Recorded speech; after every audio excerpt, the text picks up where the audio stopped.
Thank you, Madam Chair, for holding today's hearing, and I appreciate your comments and subscribe to the tone and objective that you outlined. It's a very important day to discuss the issue of college athletes' name, image, and likeness, NIL rights. Last year, the Commerce Committee held multiple hearings on this subject. We heard from stakeholders with a wide variety of perspectives, representing large and small colleges and universities, conferences, student athlete groups, and academia. As a result of that process, and because of the insights gained from responses to letters I sent on behalf of the committee to dozens of institutions, the proper role of what Congress needs to do on NIL has become clearer. There is broad consensus that Congress should pass a law that guarantees college athletes the right to enter into NIL agreements with third parties, the same right that all of their fellow non-athlete students have.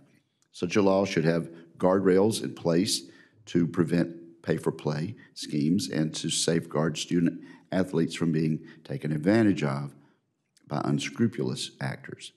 A federal NIL law also needs to ensure that institutions, conferences, and athletic associations are not held liable for past rules governing NIL compensation during the transition to a new system.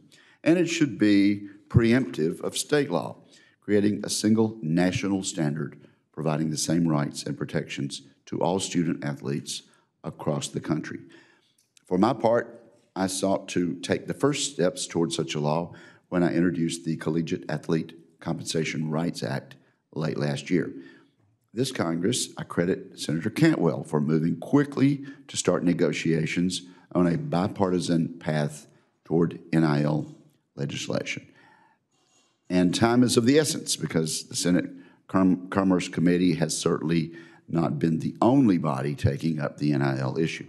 In recent years, 18 states have signed NIL bills into law, the first of them set to go into effect on July 1st of this year, less than 1 month away.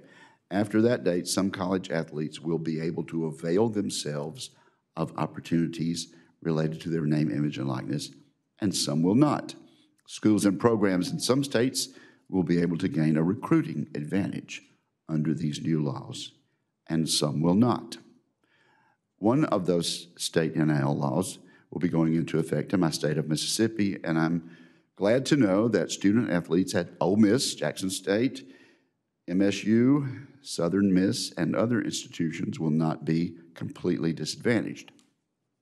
However, inconsistencies between state laws are already emerging. The only way to ensure that all student athletes across the country have the same NIL rights and protections is for Congress to act. I understand that NIL is not the only issue of importance in the world of college athletics. In our bipartisan talks, we have spent a significant amount of time on issues such as providing better health care and support for educational outcomes among our college athletes. These issues deserve deep and thoughtful consideration, especially as they overlap with the jurisdiction and expertise of other committees. But unlike NIL, these issues are not subject to a July 1st deadline.